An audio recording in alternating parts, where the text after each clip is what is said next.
In the previous video, we talked about stem cells and how stem cells are able to differentiate into specialist cells. In this video, we're going to look at how those specialist cells organise themselves in the body. This unit is all about multicellular organisms, and before I move on, I want to just clarify what we mean by these terms multi and unicellular organisms.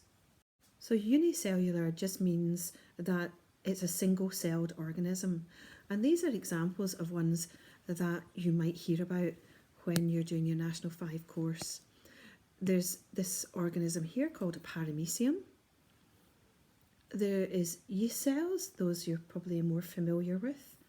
There's this single-celled organism here, which is called a euglena. And then this one here, which is called an amoeba. And also as well, your bacteria cell, which you already should be quite familiar with. So you may hear some of these terms coming up, or they may be in an exam question or something, and just so you're familiar with the names and the idea that they are just single-celled organisms. Now, multicellular plants and animals consist of many cells and many different types of cell. And I've just put some examples here of multicellular organisms, dogs and fish and so on. I could have chosen many things, plants as well. So each cell type is designed to carry out a particular job or function. In other words, it's specialised for its function, and we'll look in more detail at that in a moment. So multicellular organisms are made up of more than one type of specialised cell, and these specialised cells can then be organised into tissues and into organs. And organs work then together to form systems.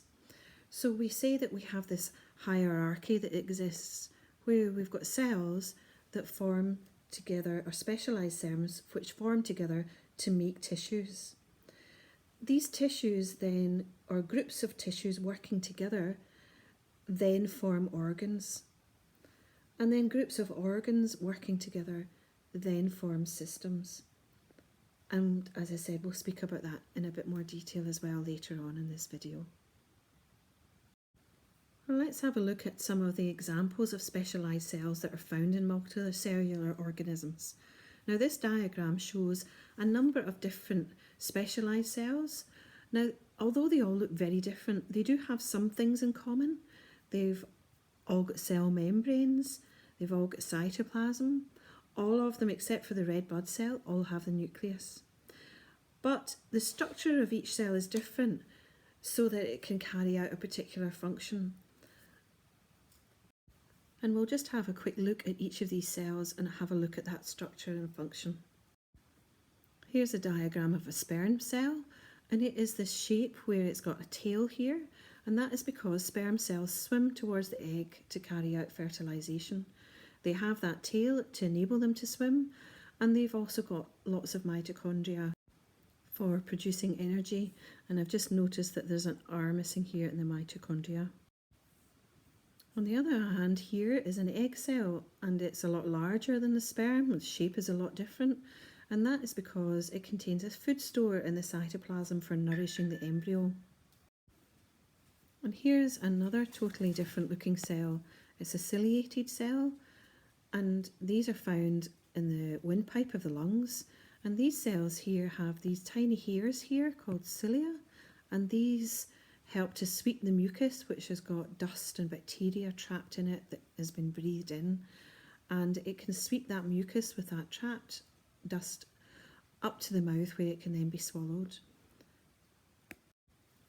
Here's another totally different shaped cell, and you'll start to see a pattern emerging here, that the shape and the structures of the cell are directly related to the job that the cell is doing.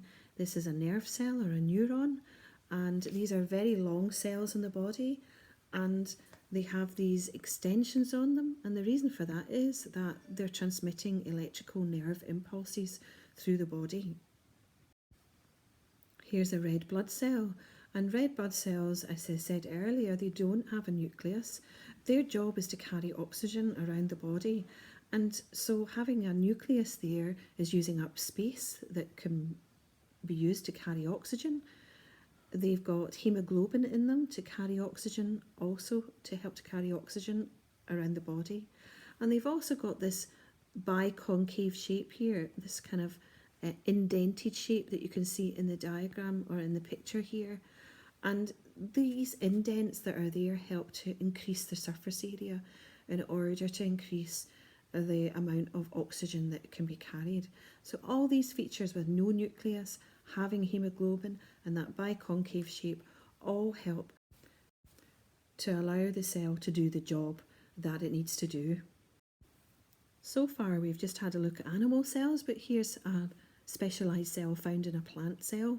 It's found in the leaves of plants and it's called a palisade mesophyll cell. And these cells that are there, they're packed with chloroplasts, and that is because their job is to trap the light needed for photosynthesis. Here's another plant cell. It's a root hair cell, and these cells increase the surface area for the uptake of water and minerals from the soil.